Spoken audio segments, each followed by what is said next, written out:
Hey there, my name is Jonathan Friedman, and you are listening to the FAQs Podcast by EHN Canada. This is the show where we scour the internet for the most frequently asked questions about mental health and addiction, and ask an expert for their answers to them. Today it is my honor and my pleasure to introduce to you my special guest, Dr. John Rom. Jonathan Rom, him, is a qualifying registered psychotherapist, MD, and public health expert. With his global health background and a focus on adult ADHD, mood and anxiety disorders, Jonathan's primary passion is demystifying counseling and welcoming clients into the collaborative, rewarding work of self-discovery and healing. A little bit of a fun fact, Jonathan and I have hosted 2 other different podcasts together. We can get into that another time. But Dr. Jonathan Rom, how you doing today, my friend? I'm doing very well. How are you doing, Jonathan? So good. So glad to have you on the show. It's a pleasure to be here. Thank you so much for having me and having me for your inaugural episode. It's a real honor. Absolutely. So, John, this is the first episode. We're going to essentially ask you 5 of the most frequently asked questions about a very special topic.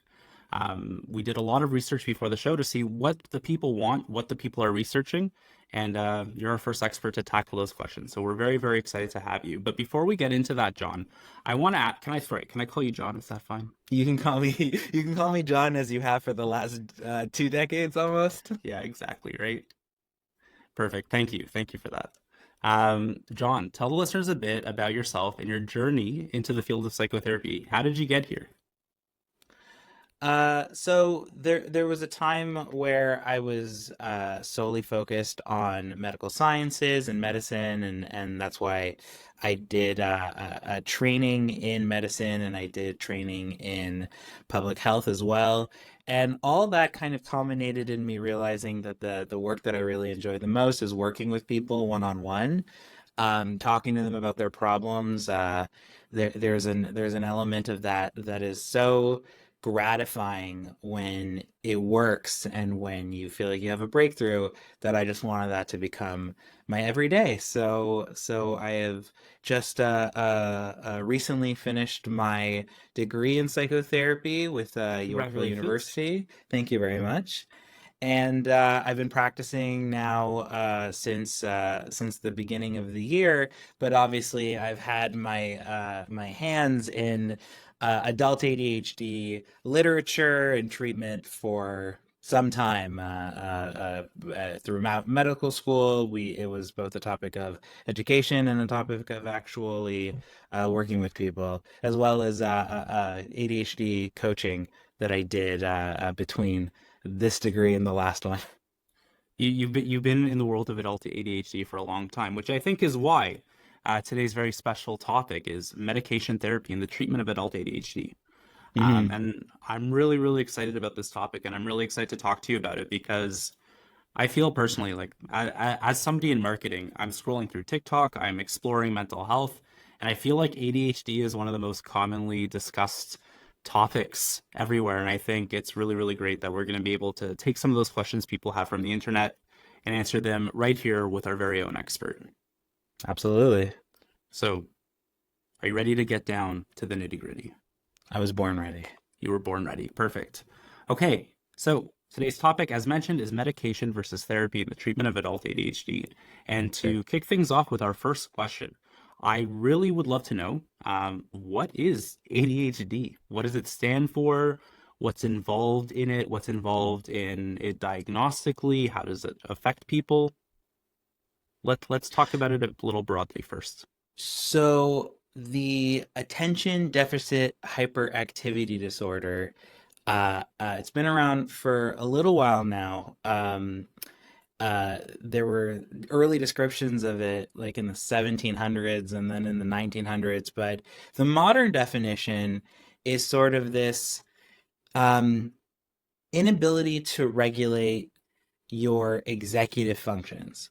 So these are the functions that allow you to moderate how you manage time, how you manage and regulate your kind of emotional input, your ability to focus on a task, your ability to kind of hold still.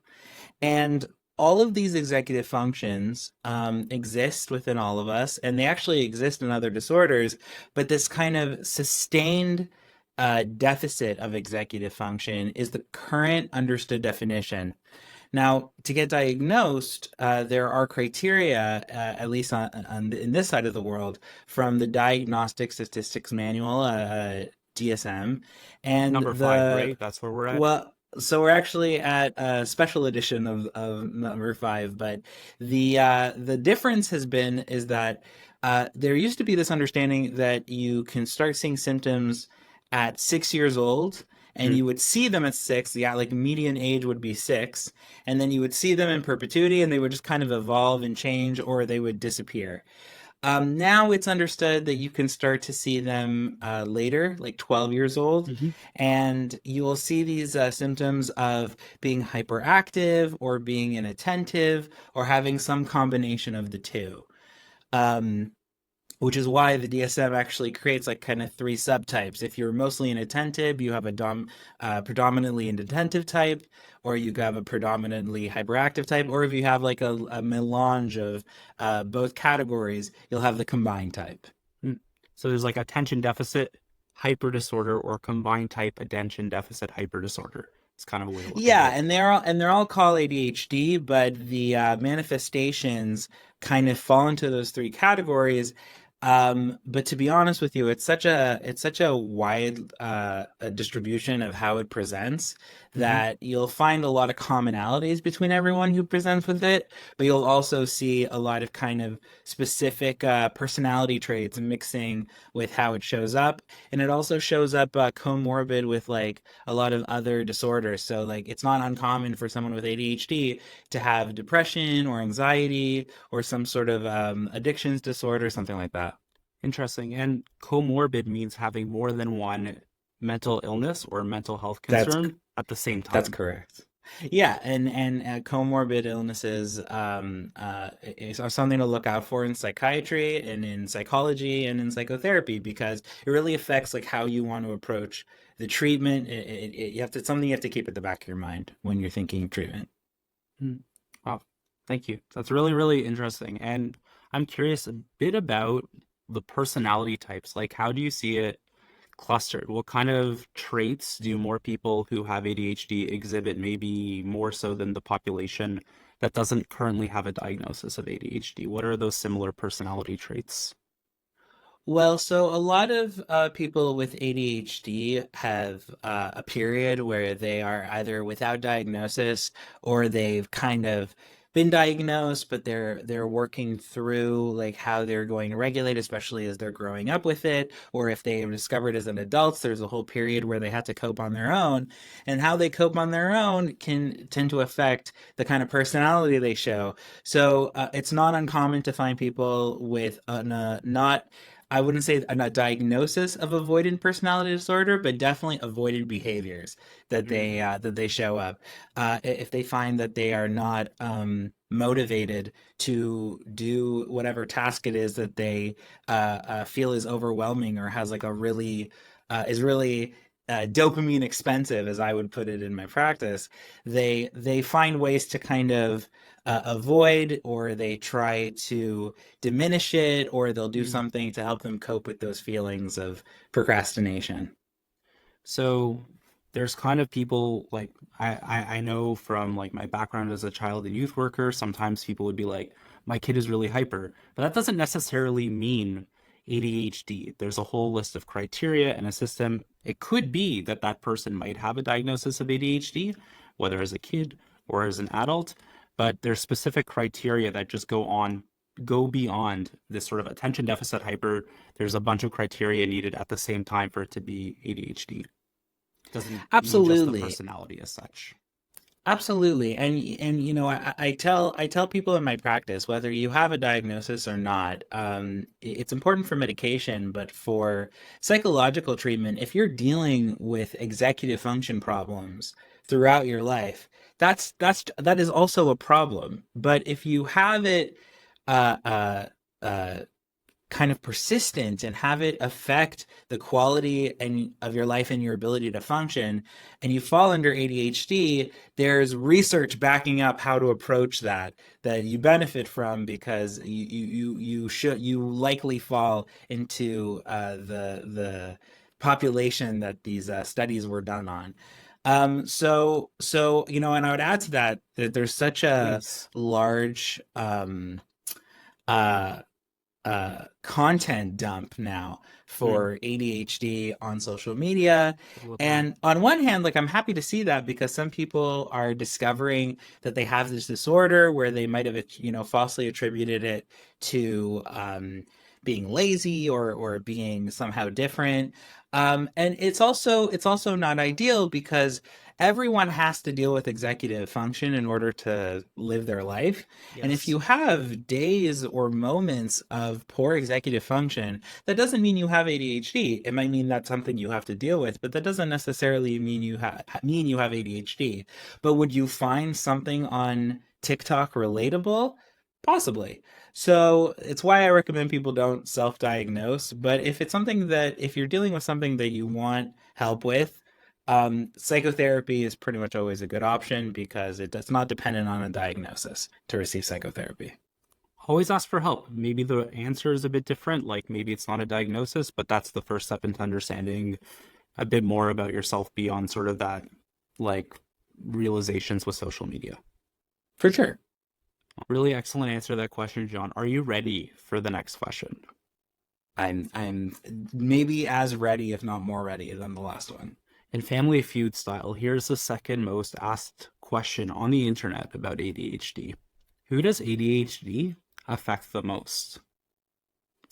So, I think I have to preface my answer with acknowledging that this is a disorder that has kind of a subclinical population. So what that Mm, means is that they don't quite meet the criteria. They aren't nearly as obvious, and there are some conditions that are so kind of obvious when you see them. Like if someone has vitiligo, which changes your skin color, boom, you recognize it right away.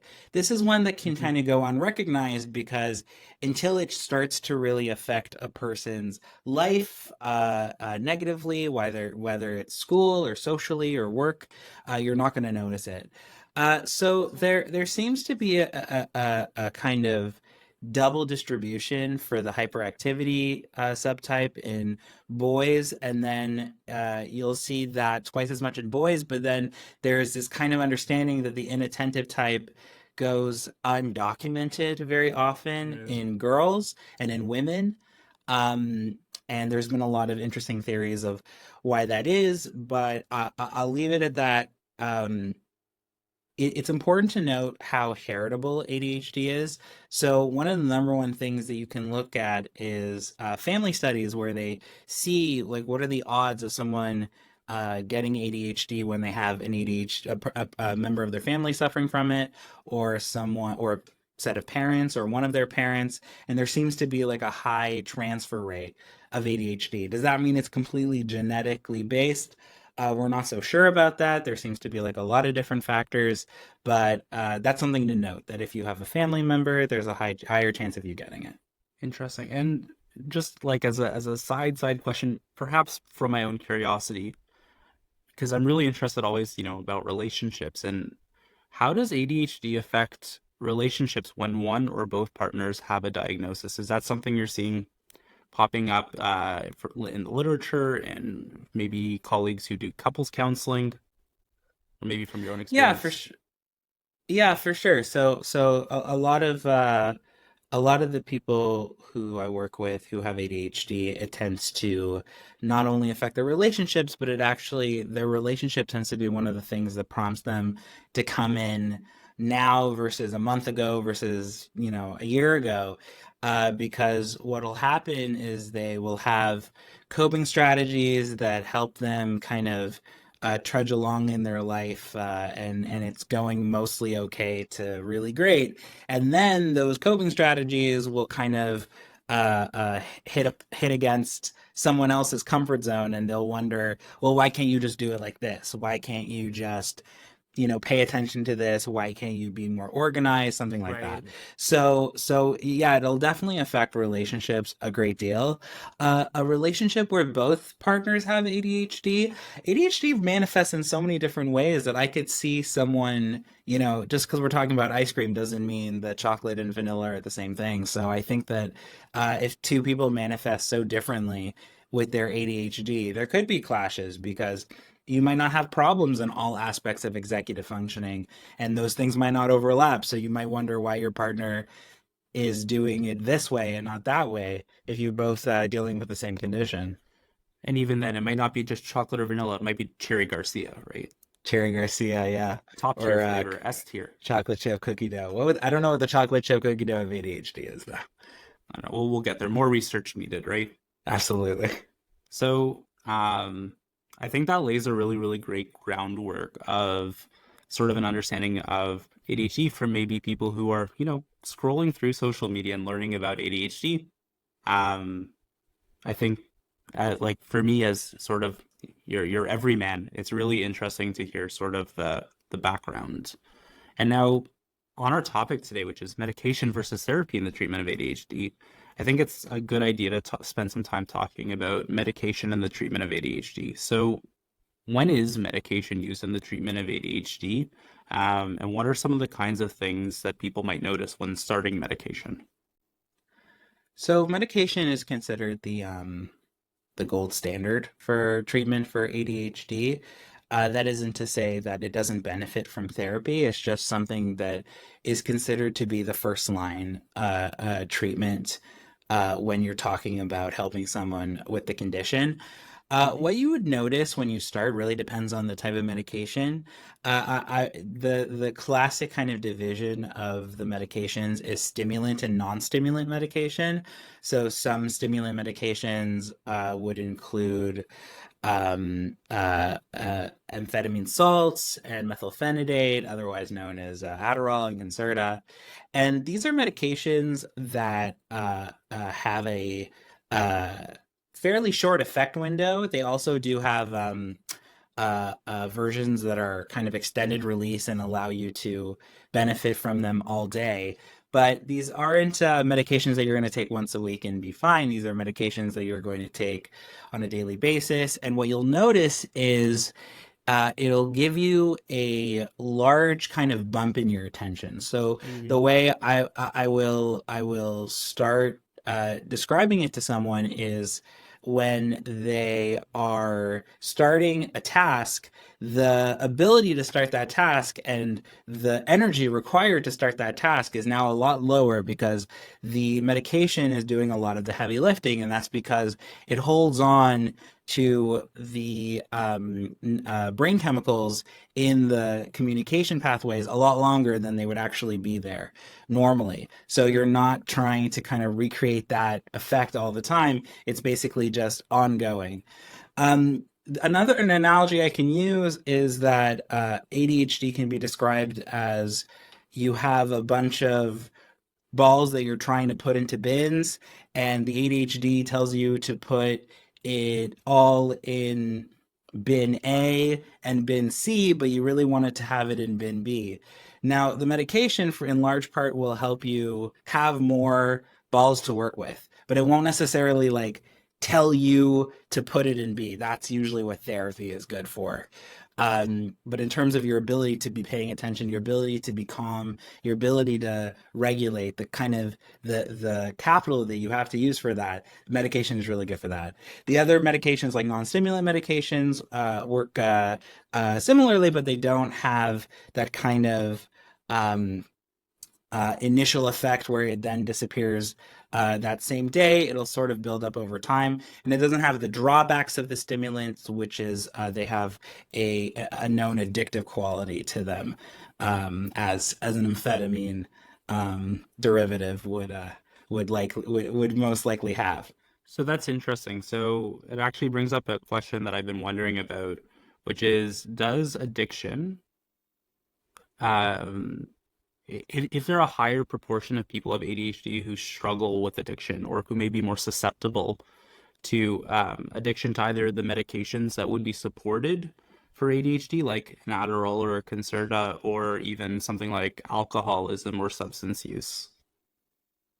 It's a really good question. So there are you are at higher risk for having a substance use disorder if you have ADHD. There's an ethical question, of course, of like, is it okay to avoid a certain type of medication just because someone has addictive tendencies? I think it's worth debating. I know that in a lot of cases there is a discussion of maybe starting with the non-stimulant medications since those options are available, but it's really a case by case basis. I think that if someone is overcoming a different substance use disorder and then you're presenting them with a stimulant, and that may put them at risk for relapsing, I think that it's a worthy consideration to talk to them about um, non-stimulant medication or therapy. But thankfully, I've left that realm behind. Now I get to see the people who have decided to to take the therapy route, and whether they're on medication or not, I do my best to And help them. I think it's worth saying too, like as we're having this discussion, because and we've spoken about this before, and I've spoken with a lot of clinicians about it before as well, which is that it's often not medication or therapy. Like going to see a psychotherapist, understanding the therapy that might be the best prescribed for a specific concern is important. Going to a doctor or a psychiatrist to discuss those specific concerns, it's important to share, like, oh yeah, like, hey, I'm also struggling with some substance use concerns. Let's talk about that because that helps to influence and like share with a psychiatrist all of the different pieces holistically that you're going through so that they can help support to make a good choice and look at you as an entire person, not just as ADHD client one, right? Absolutely, yeah. I was reviewing the literature this morning to see if I could share anything interesting, and recent studies have shown that it does appear that like treatment with CBT together at a 3 month follow-up is more effective, and then if you ramp up treatment over time, it's suspected that it'll be similarly effective. But that kind of first initial, you've been diagnosed, now what question shouldn't be a question of do I pick one of these. It should be, I'd say, hedge your bets, do both, because that's what the literature suggests is the most effective. Absolutely. So that's medication. Let's take a bit of time and dive into question four rather than me saying, are you ready once again for a fourth time, even though we did it anyways, which is what types of therapy are useful in the treatment of ADHD? Is it CBT? Are there different behavioral therapies that are effective? What's the scope of therapy for in the treatment of adult ADHD?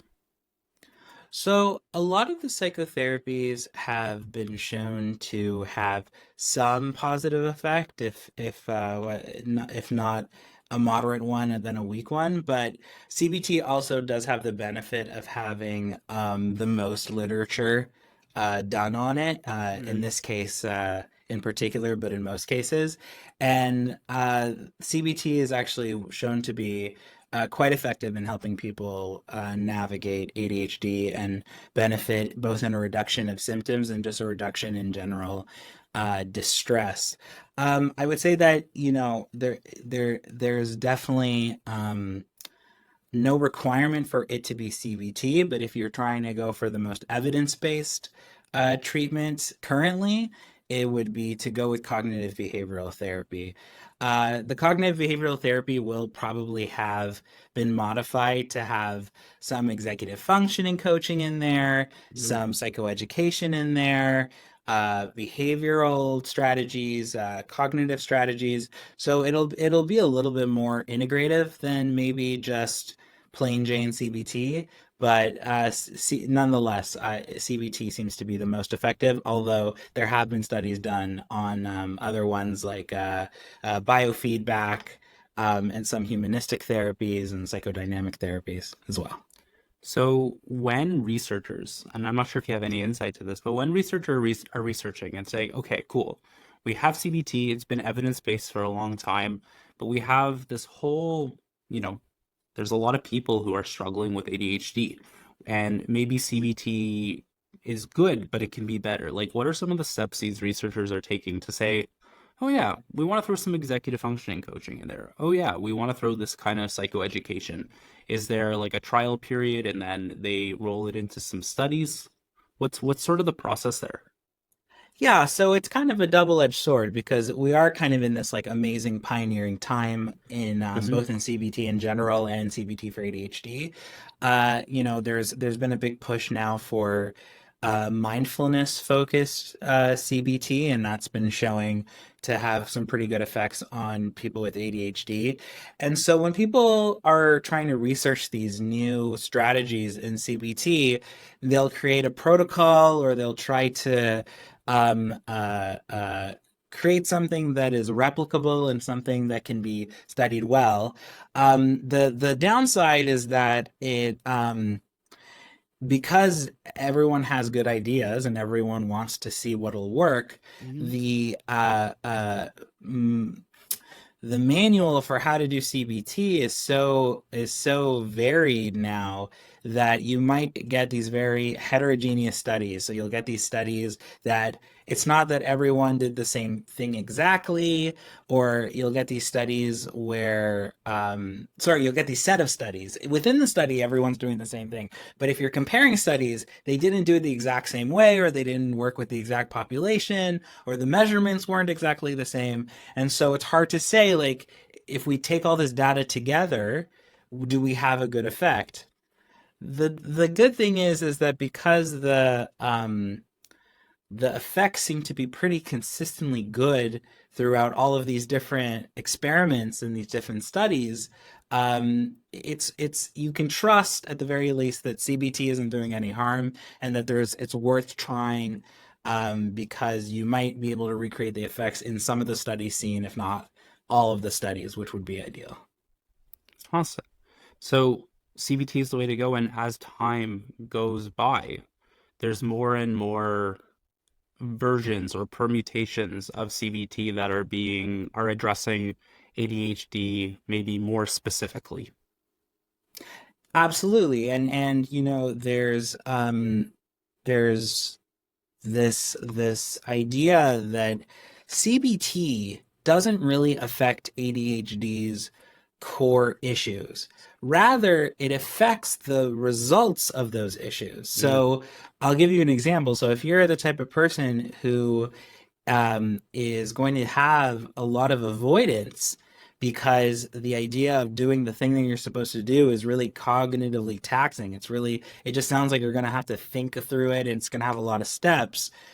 The CBT is going to help you deal with breaking that task down so it matches more to things that you would naturally do without really having to think about it, like going like mow the lawn or brush yep. your teeth or something like that, where it's just so physical and manual and rote. So instead of like go write that paper, it'll be go turn on your computer, and that'll be dealing with the kind of manifestations of ADHD.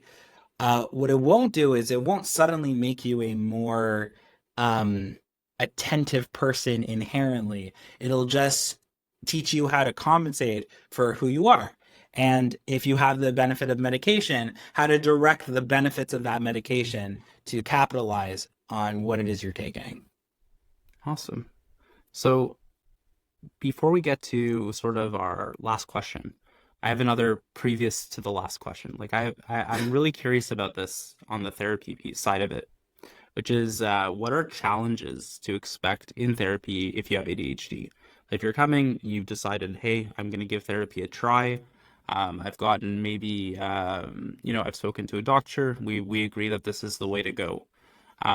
What are some, one, barriers to entry, but also in the actual therapy itself, what are some challenges to expect? So that's an excellent question. So I'll start with the stuff that's universal Mm, to therapy. So I tell people when they're starting therapy that therapy has a tendency to make people upset.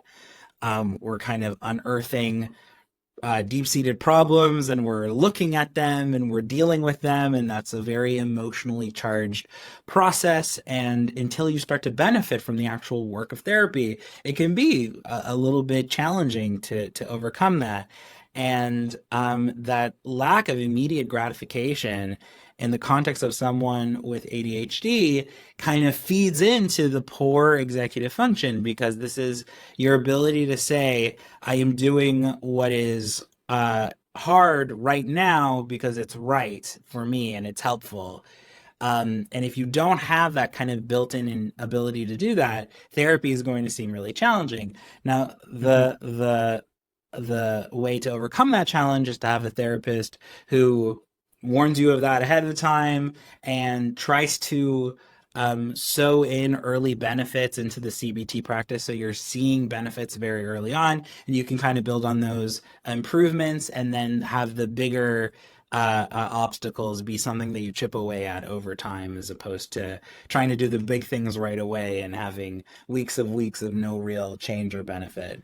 So a therapist The will other structure challenge, it differently to help create, hey, like this is a result that we were able to accomplish together and work more upfront maybe than with other clients. yeah, and so like one of the early benefits that I'll imbue in my CBT practice with people with ADHD is psychoeducation that's very validating. So Mm, I'll explain to them that they're not lazy, that they're not bad in any sort of way, that they're not worse in any sort of way, that it is a neurodivergence. It is a disorder because it is classified as such in the DSM, but functionally, with the number of people that are dealing with it, it is just kind of one type of way of being in a world that isn't necessarily super well designed for that way of mhm. being. That is not a reflection on the person who has it, but that doesn't mean that you can't game the system a little bit to make it easier to live in this world with ADHD, or even to thrive in it. Love that. So, John, before we get into our final question of the episode, I'd love if you could tell the listeners where you can find you, maybe learn a bit more about your psychotherapy practice and maybe something that you're working on currently. For sure. Yeah, I am with a clinic, Rolls and Associates. We're in Sudbury, Ontario, but we have virtual clinicians and do virtual sessions with people all over the province. I also host a show called Feeling Therapeutic that can currently be found on YouTube under the Rolls and Associates channel. And it's a show where I talk with clinicians in my practice about emotions that are commonly discussed in therapy, and what the benefit is of discussing those emotions, and how people tend to struggle with those emotions. We have an episode on anxiety, an episode on disgust, and we have many more on the way coming down the pipeline. And it sounds like we have more to discuss together. No, that was awful. That was a bad segue. Oh, was that a pun? Oh, that's good. Yeah. No, that was funny. eh, That was good. I missed it. That was on me. That No. was a good fun. But yeah, for all the listeners out there, Dr. John's one of the greats. So definitely check out the podcast, Feeling Therapeutic, and Rolls and Associates if you're in the Sudbury, Ontario area or beyond. So, Dr. John, we've made it this far. Are you ready for the last question?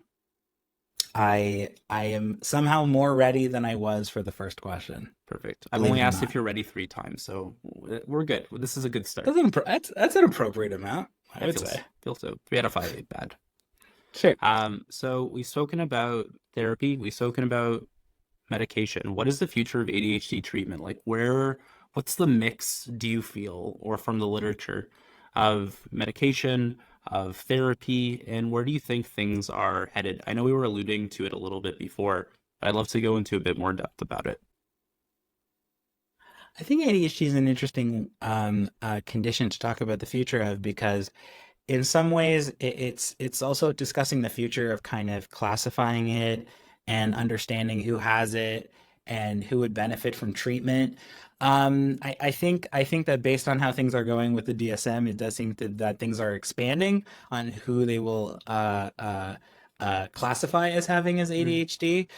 The research suggests that there's a lot of medications coming down the pipeline. A lot of medications are being tested to see if they will help not just with ADHD in general, but for example, I read a study on a specific therapy helping specifically with inattentive symptoms of the disorder, and a certain medication also helping specifically with inattentive symptoms, because that tends to predominate how adults experience being having ADHD, because they're not sitting in a classroom anymore. More so, they can move around freely, but they have to sit down and muscle through a project or an assignment or something like that. And that seems to be the biggest challenge in their life, as opposed to being trapped in a room surrounded with children their age, which is obviously a much more going concern when you're It's a younger. very different So problem. yeah, absolutely. And yeah, Yes. so I think what's coming up is really trying to tailor the medications for the different presentations of ADHD. Yep. And for psychotherapy specifically, I think that psychotherapy will benefit from kind of expanding its circle of what integrative therapy, what combination of CBT and existentialism and psychodynamic therapy, what kind of confluence of those different techniques will be best suited for people with ADHD. So, so great. Dr. John, it's been an absolute honor and a pleasure to have you on the show. If you were to leave the listeners with one piece of advice around starting their own journey with therapy, what would you tell them? I would say that your best bet is to understand that 40% of what you benefit from in therapy is your relationship with your therapist, meaning that find the therapist that you feel like you gel with and work well with, and the rest may indeed fall into place for you. I love that. Just leave the listeners with one thing: recovery is possible, and EHN Canada is a place for both virtual and inpatient treatment programs for mental health and addiction. To learn more about EHN Canada and how you can begin your own recovery journey, please go to ehn.ca. To listen to even more episodes of the 5 FAQs podcast, if you enjoyed this episode, firstly, give us 5 stars minimum. And secondly, you can check it out on your favorite streaming platform: Spotify, Apple Podcasts, Google, and our website at ehn.ca as well. Thank you so much, Dr. John. Thank you, listeners, and we will catch you next time.